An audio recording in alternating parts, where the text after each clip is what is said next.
ನಮಸ್ಕಾರ. ನೀವು ನೋಡ್ತಾ ಇದ್ದೀರಾ ಸ್ಪೀಡ್ ನ್ಯೂಸ್ ಕನ್ನಡ. ನಾನು ಸುಷ್ಮಿತಾ ನಟರಾಜ್.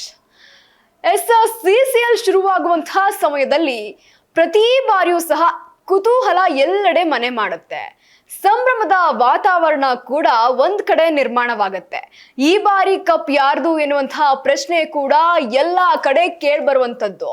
ಯಾಕೆ ಅಂದ್ರೆ ಸಿಸಿಎಲ್ ಯಾವ IPL ಗಿಂತ ಕಡಿಮೆ ಇಲ್ಲ ಕಣ್ರಿ. ಇಲ್ಲಿಯೂ ಸಹ ಅದೇ ಕಿಚ್ಚೆ ಇರುತ್ತೆ, ಗೆಲುವು ಹೆಚ್ಚಿರುತ್ತೆ. ರನ್ ಗಳಿಸಲು, ವಿಕೆಟ್ ಕಬಳಿಸಲು ಇಲ್ಲಿಯೂ ಸಹ ಜಿದ್ದಿನ ಹೋರಾಟ ಕೂಡ ನಡೀತಾ ಇರುತ್ತೆ. ಕಳೆದ 11 ವರ್ಷಗಳಿಂದ ಸಿಸಿಎಲ್ ಯಶಸ್ವಿಯಾಗಿ ಮುನ್ನಡೆಕೊಂಡು ಬಂದಿರೋದು ಸಿಸಿಎಲ್ ನ ಜನಪ್ರಿಯತೆಗೆ ಹಿಡಿದಂತಹ ಕೈಗನ್ನಡಿ ಅಂತಾನೆ ಹೇಳ್ಬೋದು. ಇಂತಹ ಸಿಸಿಎಲ್ ಈ ಬಾರಿ ಮತ್ತೆ ಶುರುವಾಗಿದೆ.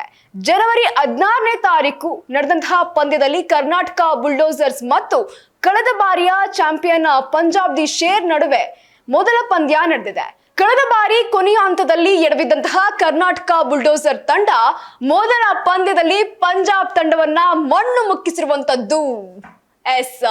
ಈ ಬಾರಿ ನಿನ್ನೆ ನಡೆದಂತಹ ಪಂದ್ಯದಲ್ಲಿ ಪಂಜಾಬ್ ತಂಡವನ್ನ ಕರ್ನಾಟಕ ಬುಲ್ಡೋಸರ್ ತಂಡ ಮಣ್ಣು ಮುಕ್ಕಿಸಿದೆ. ಇನ್ನು ವಿಶಾಖಪಟ್ಟಣಂನ ACA ಮತ್ತೆ VDCA ಅಂತಾರಾಷ್ಟ್ರೀಯ ಕ್ರಿಕೆಟ್ ಕ್ರೀಡಾಂಗಣದಲ್ಲಿ ನಡೆದಂತಹ ಪಂದ್ಯದಲ್ಲಿ ಟಾಸ್ ಗೆದ್ದು ಪಂಜಾಬ್ ತಂಡ ಬೌಲಿಂಗ್ ಅನ್ನ ಆಯ್ಕೆ ಮಾಡಿಕೊಂಡಿತ್ತು. ಇನ್ನು ಈ ಹಿಂದೆ ಎರಡೂ ತಂಡಕ್ಕೆ 2 ಬಾರಿ ಬ್ಯಾಟಿಂಗ್ ಮತ್ತು ಬೌಲಿಂಗ್ ಮಾಡುವಂತಹ ಅವಕಾಶ ಇತ್ತು. 10 ಓವರ್ಗಳ ಹಣಾಹಣಿ ಸಹ ನಡೆದಿತ್ತು. ಆದ್ರೆ ಈ ಬಾರಿ ಈ ಸಂಪ್ರದಾಯವನ್ನ ಸ್ವಲ್ಪ ಬದಲಾಯಿಸಿದ್ದಾರೆ. 10 ಓವರ್ ಅವಕಾಶ ನೀಡದೆ ಒಮ್ಮೆಲೆ 20 ಓವರ್ಗಳಿಗೆ ಮಾರ್ಪಾಡು ಮಾಡಲಾಗಿತ್ತು. ಈ ಬದಲಾದ ನಿಯಮದ ಅಡಿ ಮೊದಲು ಬ್ಯಾಟಿಂಗ್ ಮಾಡಲು ಮುಂದಾದಂತಹ ಕರ್ನಾಟಕ ಬುಲ್ಡೋಸರ್ ತಂಡಕ್ಕೆ ಆರಂಭದಲ್ಲಿಯೇ ಒಂದು ಕಡೆ ಆಘಾತ ಎರಡೂ ಸಹ ಆಗಿತ್ತು. ಪಂದ್ಯದ 4ನೇ ಓವರ್ನಲ್ಲಿ ದಕ್ಷ್ ಸಿಂಗ್ ಹ್ಯಾಟ್ರಿಕ್ ವಿಕೆಟ್ ಪಡೆದಿದ್ರು. ಡಾರ್ಲಿಂಗ್ ಕೃಷ್ಣ, ರಾಜೀವ್, ಅನು ಮತ್ತು ಕಿಚ್ಚ ಸುದೀಪ್ ಅವರು ವಿಕೆಟ್ ಪಡೆದು ದಕ್ಷ್ ಸಿಂಗ್ ಈ ಬಾರಿ ಮೊದಲ ಪಂದ್ಯದಲ್ಲಿ ಈ ಮೂಲಕ ದಾಖಲೆಯನ್ನೇ ಬರ್ತಿದ್ರು.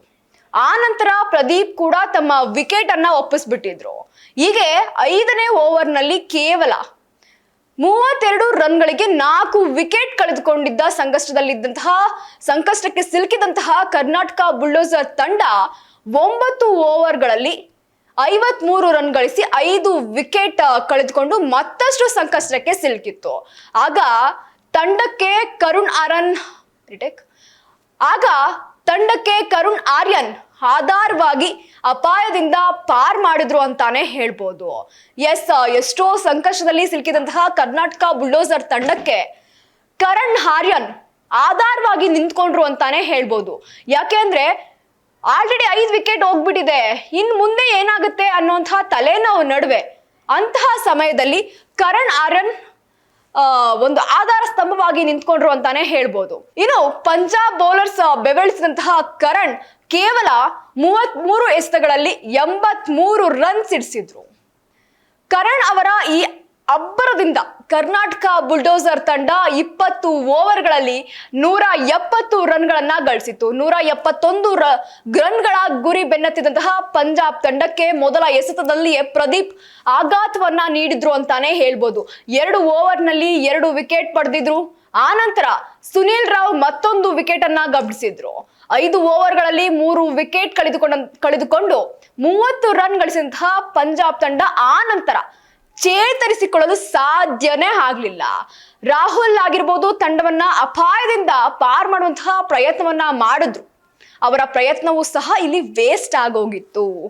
44 ಬಾಲ್ಗಳಲ್ಲಿ 68 ರನ್ ಬಾರಿಸಿದಂತಹ ರಾಹುಲ್ 13ನೇ ಓವರ್ನಲ್ಲಿ ಕರಣ್ಗೆ ವಿಕೆಟ್ ಅನ್ನ ಒಪ್ಪಿಸಿ ಫೀಲ್ಡ್ ಇಂದ ಹೊರ ನಡೆದಿರ್ತಾರೆ.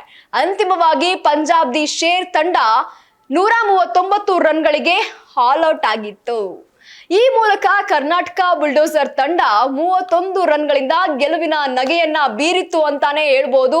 ಒಟ್ನಲ್ಲಿ ಪ್ರತಿ ಬಾರಿನೂ ಸಹ ಸಿಸಿಎಲ್ ತನ್ನದೇ ಆದಂತಹ ಒಂದು ಗತ್ತನ್ನ ತೋರಿಸ್ತಾನೆ ಇರುತ್ತೆ.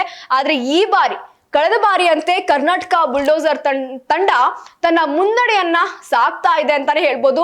ನಡೆದಿರುವಂತಹ ಮೊದಲ ಪಂದ್ಯದಲ್ಲಿ ಕರ್ನಾಟಕ ಬುಲ್ಡೋಸರ್ ತಂಡ ತನ್ನ ತಾಕತ್ತೇನು ಅಂತ ತೋರಿಸಿರೋದು ಇಲ್ಲಿ ನಿಜಕ್ಕೂ ಒಂದು ಕಡೆ ಖುಷಿ ಪಡುವಂತಹ ಸುದ್ದಿ.